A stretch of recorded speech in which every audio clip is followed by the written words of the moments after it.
وبلغنا رسوله النبي الكريم ونحن على ذلك لمن الشاهدين والشاكرين والحمد لله رب العالمين. درود پاک پڑھیں. اللهم صل على سيدنا ومولانا محمد وعلى آل سيدنا ومولانا محمد وبارك وسلم وصلي عليه صلاة وسلام عليك يا سيدي يا رسول الله وعلى آلك وصحبك يا حبيب الله.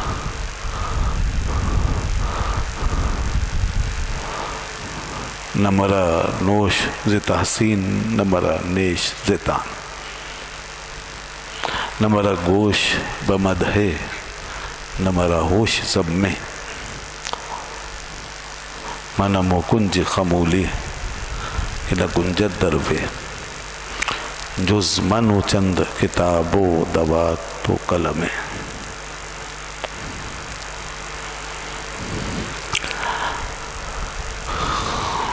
مجھے نہ کسی کے طعن و تشنیع کی وجہ سے کوئی تکلیف ہوتی ہے اور نہ کسی کے تحسین و آفرین کی کوئی خوشی ہوتی ہے، اور نہ میں وہ کان رکھتا ہوں جو مدحت و تعریف کے خواہشمند ہوتے ہیں، اور نہ مجھے اپنی مذمت کا ہوش ہوتا ہے. میری تو صرف ایک ہی خواہش ہے.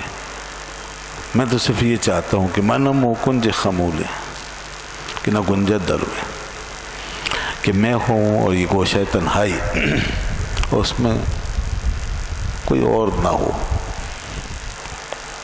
کوئی اور نہ ہو، میں ہوں اور یہ گوشہ تنہائی ہوں، سوائے اس کے کہ جز من و چند کتابیں و دوات و قلم، صرف میں، کچھ کتابیں، دوات اور قلم، بس یہ میرا اثاثہ اور یہ میرا ٹھکانہ. اس گوشے تنہائی کے اندر میں بیٹھا رہوں اور ساری زندگی لکھتا پڑھتا رہوں. بس سمجھ میں آ رہی نہیں؟ ساری زندگی میں لکھتا پڑھتا رہوں، کسی کی تعریف و توصیف، کسی کی مذمت یا تنقیص اس سے بالا تر ہو کر. یہ ہیں اعلیٰ حضرت امام اہل سنت الشاہ امام محمد رضا خان فاضل بریلوی رحمۃ اللہ. یہ ان کا اپنے لیے، ان کا اپنا سلیکٹڈ راستہ، یہ وہ راستہ ہے جس کا انہوں نے اپنے لیے انتخاب کیا، اور یہ ان کی اپنی زندگی کے لیے ایک ترجیح ہے. ان کی ترجیح بھی ہے، ان کا فیصلہ بھی ہے، ان کا راستہ بھی ہے، ان کا طریقہ بھی ہے. اس پر وہ چلے اور علم سے اور کتاب سے اپنے رشتے کو جوڑ کر آگے بڑھتے چلے. حسب عادت طالب علمی کا ایک زمانہ، اس کی ریکوائرمنٹ پوری کرنے کے بعد، اور خدا داد صلاحیتیں، بہترین صلاحیتیں، بڑی اہلیت، نہایت قابلیت اور جودت طبع اور لاجواب قسم کی ذہانت اور بے مثال قسم کا حافظہ اور زبردست قسم کا فہم و ادراک، اس کو بروئے کا لا کر انہوں نے علم کی گہرائیوں کو سمجھا، علم کے دلائل کو جمع کیا. انہوں نے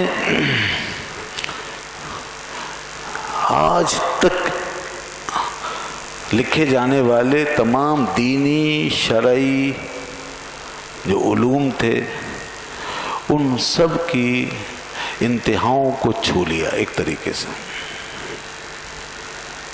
جو کوئی لکھا گیا تھا اس پہ ان کی ایک مکمل اور جامع نظر تھی. پھر اس کے بعد انہوں نے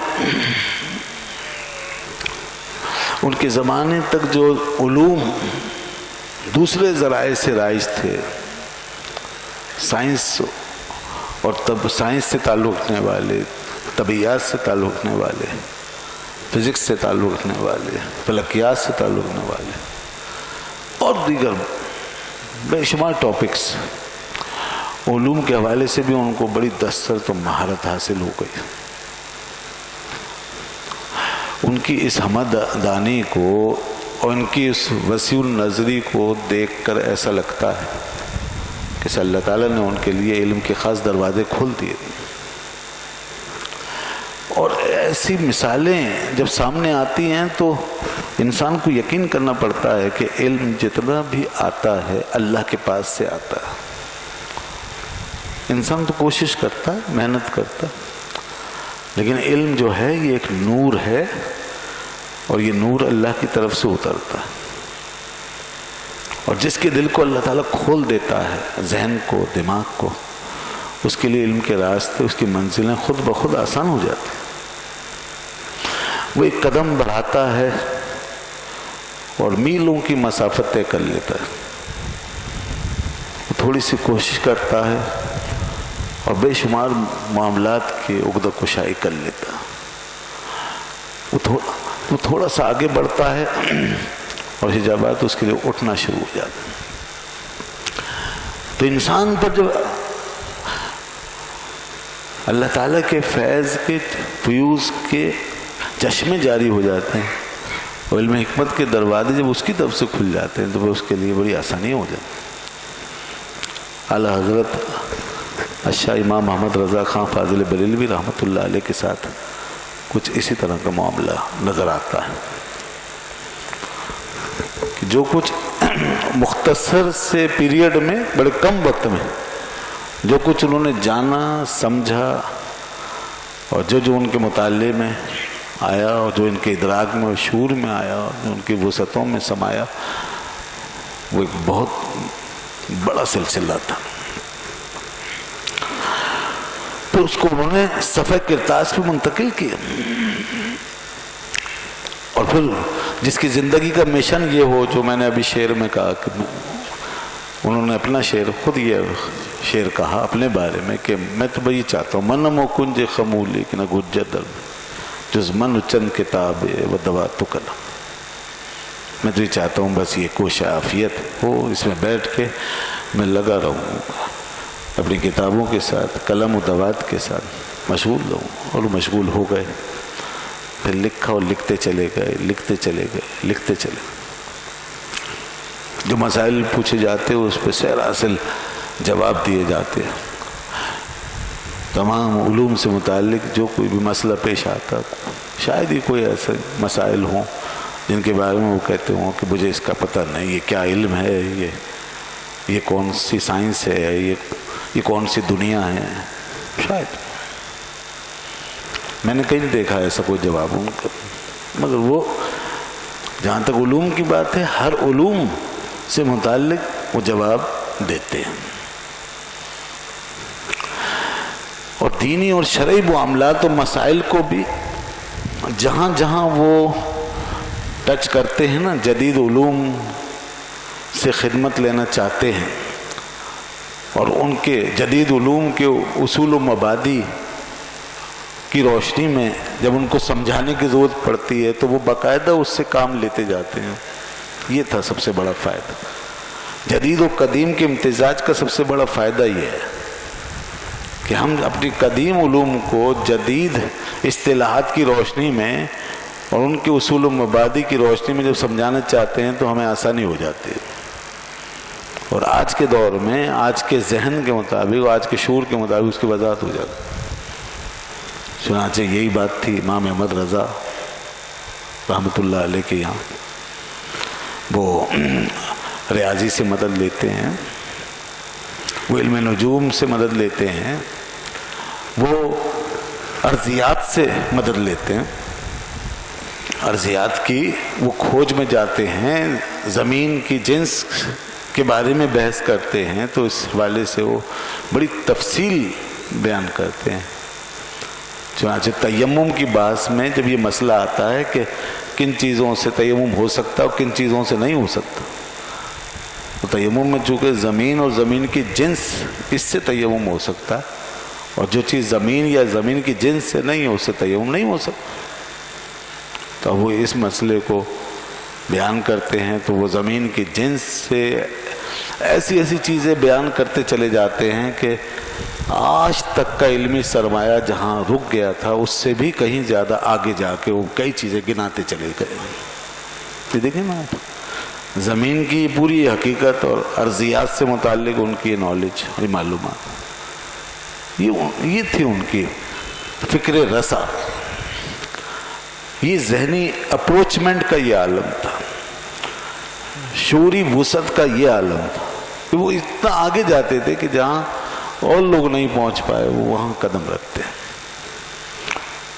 اس طرح وہ بے شمار بہت ساری چیزوں کے حقائق پر بحث کرتے ہیں. حلال و حرام کی بحث کے اندر بھی کئی چیزیں ایسی بتاتے جاتے ہیں جن کی تفصیل پوری سامنے آ جاتی ہے.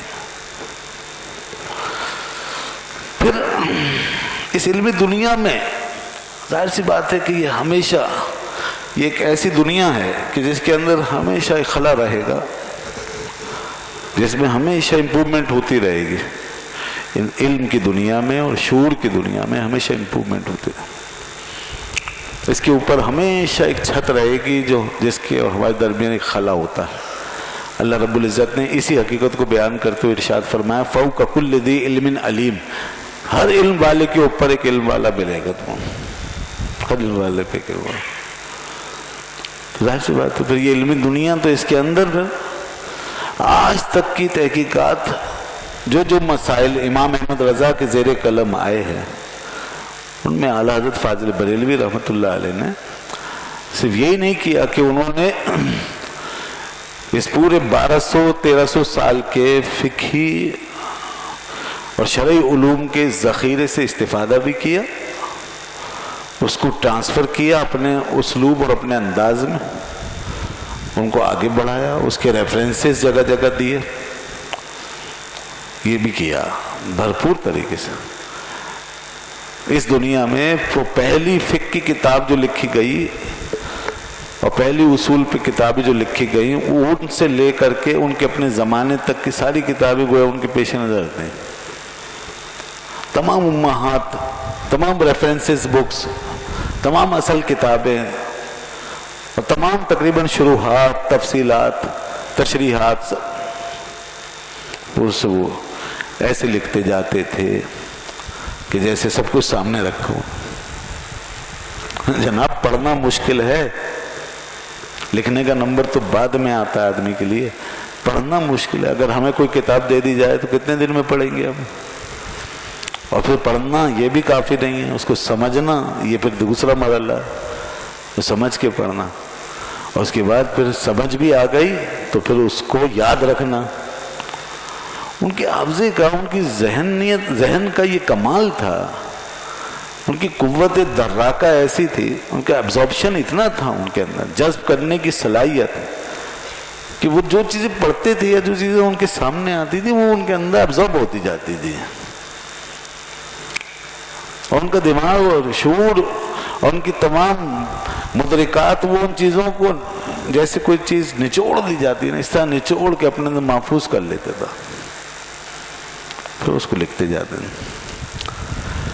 اس لیے بڑی روانی سے حوالے چلتے ہیں، بڑی روانی، اور پہلی دوسری صدی ہجری سے حوالے چلتے ہوئے آگے بڑھتے چلے جاتے ہیں مختلف کتابوں کے، اور پھر حوالے اس انداز سے کہ وہ جتنی کی ضرورت ہے، جتنی کوٹیشن چاہیے وہ کوٹیشن ان کے دماغ میں موجود ہے، وہ کوٹیشن ان کی سلاست عبارت کا حصہ بنتی چلی جاتی ہے.